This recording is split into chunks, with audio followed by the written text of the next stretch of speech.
Hey everyone, I'm Kai Chimera, the host of Soccerpedia.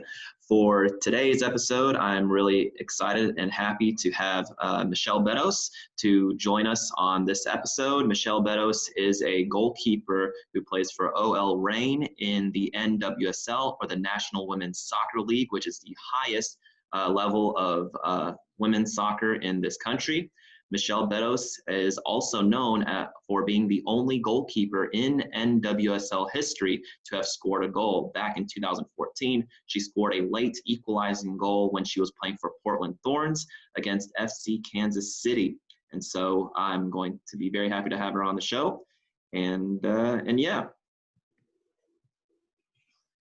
Alrighty. Hey, how's it going? Hey, how are you? Good, good, good. So you're in mountain time. So where are you at right now? Montana. We have our preseason here just because with COVID and everything, it was more open, so we could train here and kind of have a little bit of a more normal life. So what's the process been like for NWSL? Have they made any announcements? Yeah, so we'll be playing in a tournament that will consist of 4 group games and then a quarterfinal, a semifinal, and a final.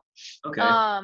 Yeah, so that's what we're preparing for right now. So we have about a month of preseason, and then the whole tournament's about a month, and then after that, nobody really knows yet. All right. Has the preseason schedule been released for you guys? Yeah, so we don't actually play against any other teams in preseason just because of everything. So Mhm. it's all inter-squad stuff. So each respective team in their markets or markets that they can train in are just, training as a team and playing against each other, really. Okay. Awesome. Yeah. So I just wanted to go a little background of your own soccer career. So what got you into soccer in the first place? Where does it start? Um, Yeah, I mean, I was just a kid. I was 5, and I think just, like signing up. I was always a tomboy playing with all the boys, and they were all signing up for sports. So I actually played baseball, soccer, and basketball all starting when I was 5. Um, I didn't know it at the time, but my dad was actually a professional goalkeeper. Oh, So he had actually never pushed me, never said anything about it. And not till I was, in high school, really did I realize to the extent that he had played. But yeah, so I just always played sports as a little kid, and then actually played basketball more seriously growing up, and then in high school ended up with a really good club team and a good goalkeeper coach, and kind of made the switch. okay.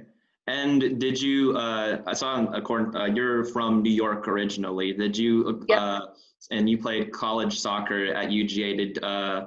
Was that your first time in Georgia, or did you already travel to Georgia to? No, I mean, I'd probably connected in the Atlanta airport, but I'd actually never been down to Georgia, and I really didn't want to go south. Being from New York, I had no idea, but the goalkeeper coach at Georgia was really good friends with my club coach, and he really encouraged me to go down there because he thought it would be a really good fit. And then once I went to the campus and met the coaches and the girls and everything, I knew it was exactly where I wanted to go. Okay. And were there any other colleges that were interested in you playing for them at the time? Yeah, yeah. I mean, I narrowed it down to, my last 2 schools really were UConn and Georgia, and I was ready to commit to UConn. I had grown up playing basketball, so actually I dreamed Yeah. of playing basketball there. But they had a good soccer program too, and it was close to home, so it really ticked off a lot of boxes. But until I went down to Georgia and met the goalkeeper coach and stuff, it was definitely going to be a better fit.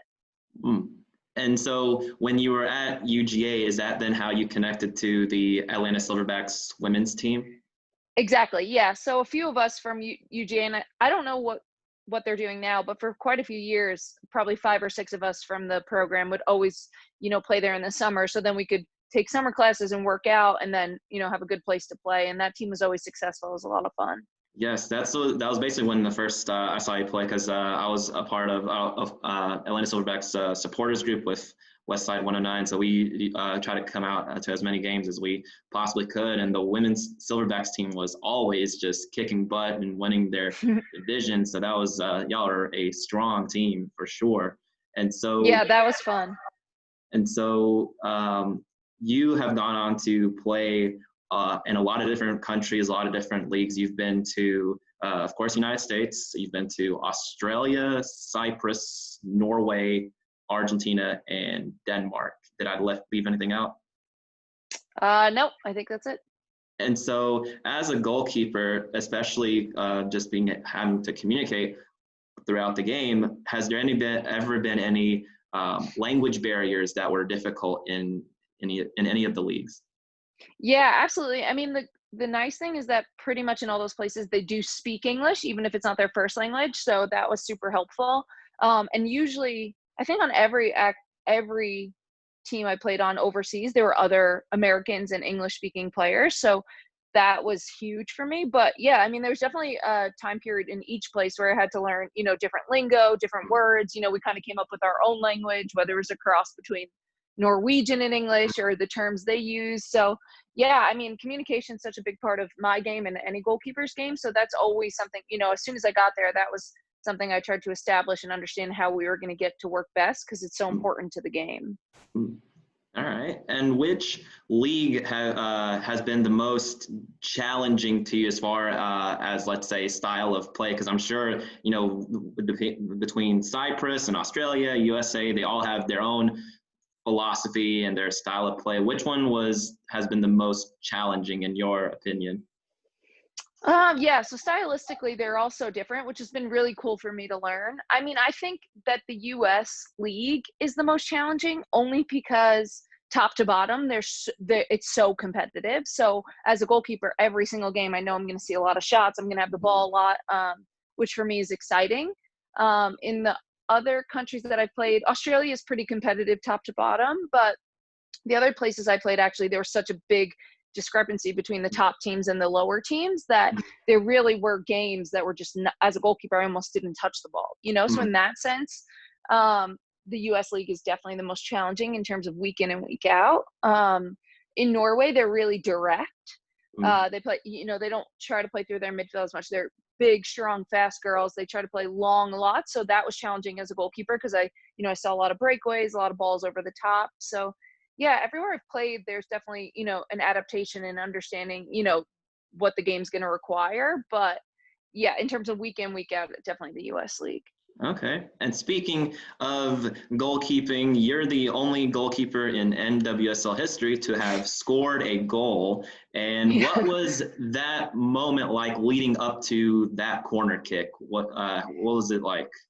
Yeah, I mean, leading up to it, I think it was, it was funny because I just wanted to go forward. We were losing 1-0, and to me, it just made sense to go forward. And actually, our coach at the time was so frustrated that we were losing that he was just like, whatever, like go, like just let me go. So like in my mind, I was going up because I believed I was going to help us score. I would definitely not say that I thought I was going to be the one to score. But obviously, just another number is always helpful. And then yeah, I mean, the rest is kind of history for me. I always say like I blacked out a little bit. I remember Ali serving the ball. Yeah. I saw the ball, and then before I knew it, the ref was calling it a goal, and all my teammates were behind me. So, Mm. yeah, it was all pretty surreal. Wow. It's one of the rarest things to see in soccer is the goalkeeper score, and when that happens, it's a celebration all Yeah. all around.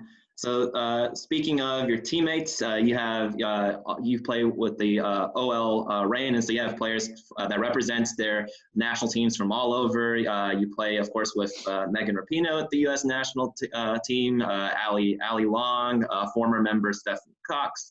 You also have some players from Jess Fishlock from Wales. You have Rosie White and Celia. Let me check my notes real quickly.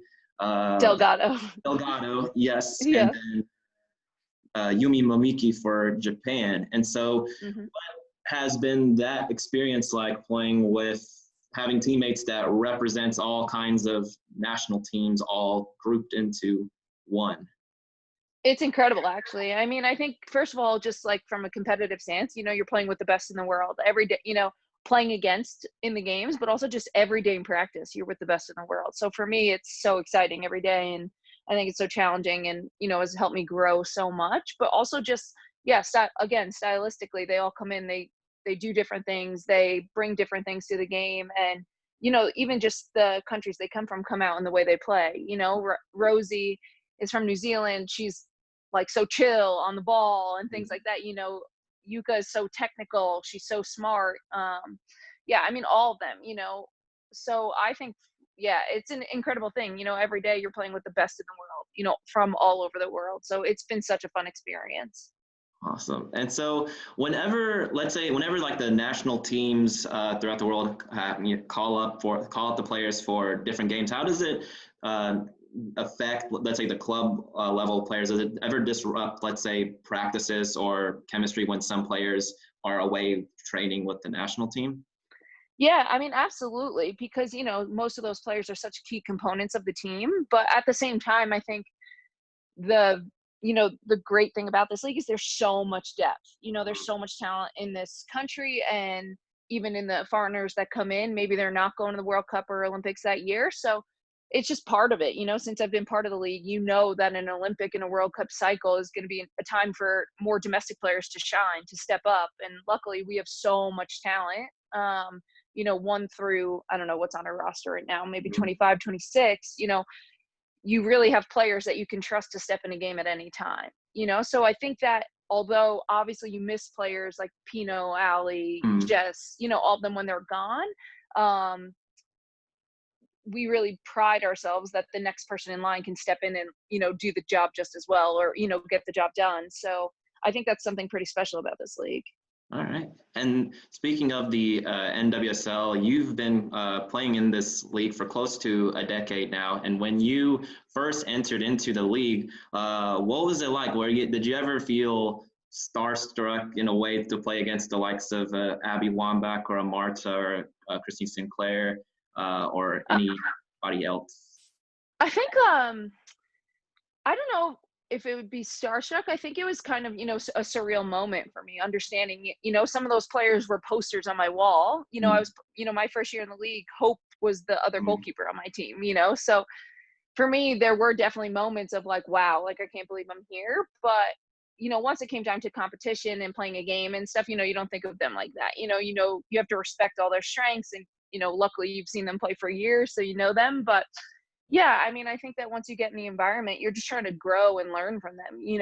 There was just so much I wanted to absorb from all the people around me, and even just watching the games and, competing against them. I felt like there was so much to learn and to close the gap between myself and them. So I think it was more exciting than starstruck, but yeah, there definitely were moments of like, wow, I can't believe I'm, on the same field as them. That's pretty cool. Mm. And so looking back, of course, you have you scored the equalizing goal against FC Kansas City back in 2014. What are some, let's say, top 2 or 3 other moments in your soccer career that were very memorable for you? That's tough. I mean, definitely one would be when I was in Portland and we were at Sky Blue, just because I'm from New York and all my family's there, and we won that game and it clinched the league and we won the league. So that's just something I'll always remember. It was just such a cool moment. We had such a good season, and, going, like I said, any game is competitive, but we knew if we won that game, it was in our control. So that was a really cool moment to be able to celebrate with my team and my family. And actually one of my favorite moments was 2018, when I'd come back to play for Seattle, and we played at Portland in like this wild TV game. It was so back and forth. And we ended up winning 3-2. And it was just like that end to end and just this insane game. And for me, it was like this weird, circular moment, because I started my career at the Reign, and then I went to Portland, and then I was back with the Reign, and, even just being back with the Portland fans and stuff, which, there are so many things about that place I really still love and appreciate. So to go there in one of the hardest environments to play in the world and win that game was really, really cool. And just to, see how far I'd come and, all the places my career had taken me. So those are 2 moments that probably really stand out to me. Awesome. Yeah, that's just incredible. It's very rare for anybody that grows up playing whatever sport to reach and play at the very highest of levels. I coach a girls varsity soccer team in Atlanta area. So I was going to ask, do you have any advice on what you would like to say to any a girl or a woman that aspires to become a professional soccer player, and what it takes to just get to that top level where you are at? Yeah, I mean, I think the thing I wish I really knew then, and the thing that I always try to say when anybody asks that question is just that the small things add up. So figure out where you want to go, and then don't try to take leaps and bounds there. Take little steps every day, and it's going to be the little monotonous things you commit to every day that are going to get you there versus, the one extra session you do. It's like, can you do something for 5, 10, 15 minutes every day that gets you a little closer? I think that's the best way to approach big goals is in minute little steps. And then I think just evaluate if that's your dream. Do your days reflect your dreams? Can somebody watch you throughout the day and know, oh wow, that girl's putting in the work, she really wants to be a professional soccer player? Because I think it's what you do every single day that gets you where you want to go. And I think that's, if you can just attack things day by day, it's going to give you the best chance of success. That's that's just pretty much work hard and just have that motivation to just keep it going, because you never know, you're one decision away from just having a completely different life and can have all these neat experiences for sure. Absolutely. For sure. So that was basically all my questions. So I just wanted to thank you, Michelle, for joining in and having some time to appear on the podcast. That means a lot. Of course. And I wish you and the team the best luck at preseason and the rest of the NWSL season. Thank you so much. Yeah, good luck to you guys too. Thank you. Have all a good right. one. Thanks, Kai. Yep. Bye.